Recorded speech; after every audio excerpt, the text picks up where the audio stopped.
இந்த வீடியோ இதுக்கு முன்னாடி போட்ட வீடியோக்களில் கமெண்ட்ஸில் நிறைய பேர் கேட்ட கேள்விக்கான ஒரு பதில் வீடியோவாக தான் இருக்க போகுது.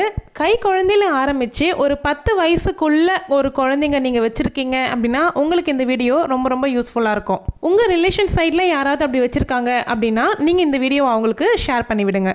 நம்ம அம்மா ஆனதுக்கப்புறமா நம்மளுடைய ஹோல் டே ரொட்டீனே அப்படியே தலைகீழ மாறிடும். நியூ மாம் ஆனதுக்கப்புறமா எப்படி திரும்பவும் நம்மளுடைய ரொட்டீனை ஸ்டார்ட் பண்ணலாம்? நீங்கள் சொல்கிற மாதிரி டூ டூ லிஸ்டெல்லாம் போட்டு வேலை செய்கிறது பாசிபிளா? எங்களுக்கு ரொம்ப ஆசை 4 AM ரொட்டீனை ஸ்டார்ட் பண்ணணும் அப்படின்னு. எங்களால் முடியுமா? இந்த மாதிரி நீங்கள் கேட்ட கேள்விகளுக்கான பதில் தான் இந்த வீடியோவில் நான் சொல்ல போகிறேன். Welcome to my channel. நான் உங்கள் பிரியா.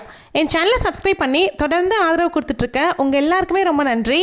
இனிமேல் சப்ஸ்கிரைப் பண்ண போகிறவங்களுக்கும் ரொம்ப ரொம்ப நன்றி.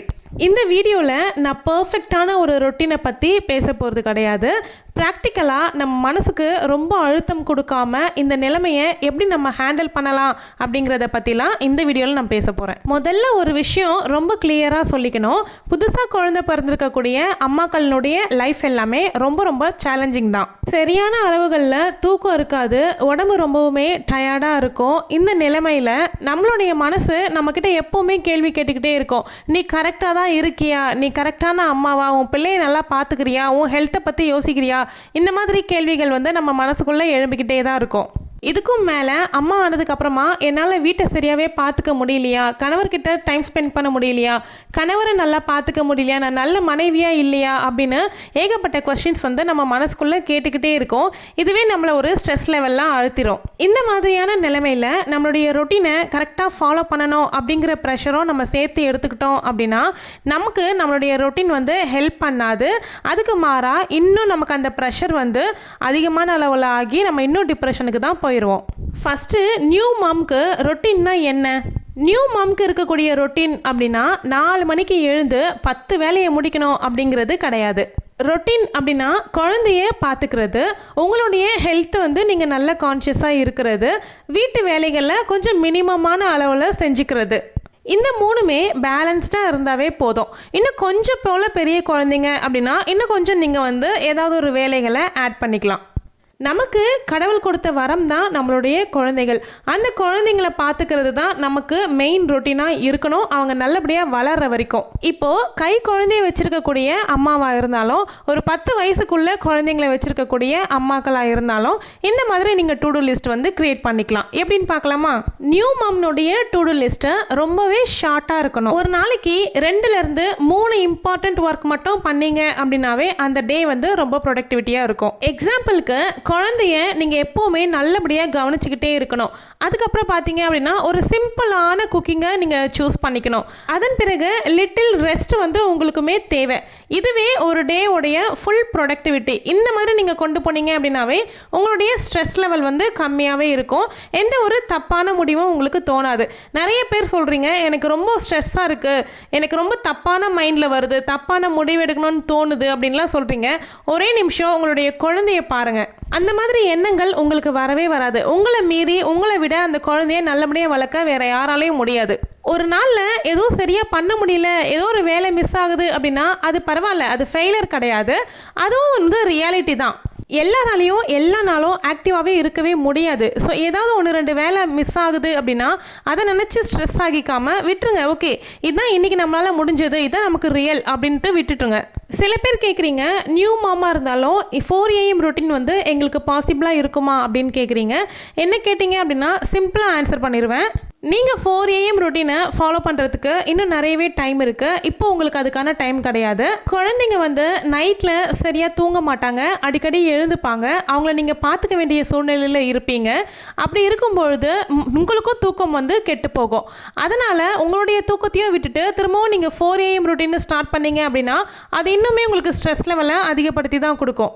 சின்ன குழந்தை அப்படின்னா கண்டிப்பாக பகலில் ஒரு நாளைக்கு 3லேருந்து 4 முறையாவது தூங்குவாங்க.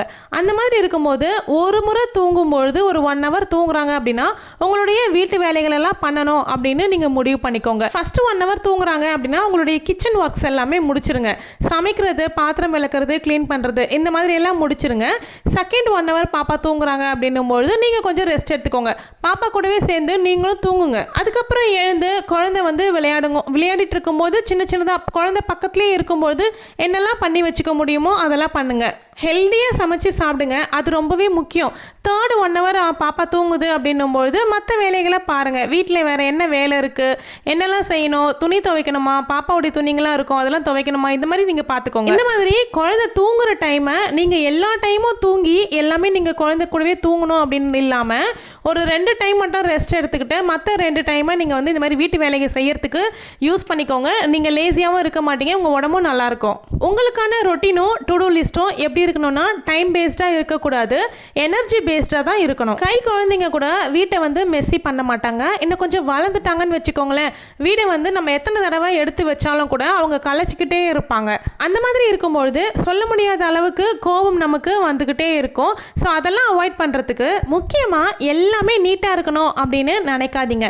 சிம்பிளான மைண்ட் செட்டுக்கு வந்துடுங்க. குக்கிங் வந்து சிம்பிளாக இருந்தாலும் ஓகே, நீங்கள் செய்யக்கூடிய டிஷ்ஷஸ் வந்து ரிப்பீட் ஆனாலும் ஓகே, வீடு இன்றைக்கி சுத்தமாக இல்லையா பரவாயில்ல, இன்றைக்கி நம்மளால் அவ்வளோதான் முடியும், அதுவும் ஓகே அப்படின்னு மைண்ட் செட்டுக்கு வாங்க. நீங்கள் குழந்தையும் உங்களையும் நீங்கள் பத்திரமா பார்த்துக்கிறது தான் ஃபஸ்ட்டு ப்ரையாரிட்டியாக வைக்கணும். பர்ஃபெக்டான ஹவுஸுங்கிறது இந்த இடத்துல நமக்கு இம்பார்ட்டண்ட் கிடையாது. பீஸ்ஃபுல்லான மைண்ட் உள்ள ஒரு அம்மா அப்படிங்கிறது தான் நமக்கு இம்பார்ட்டண்ட்.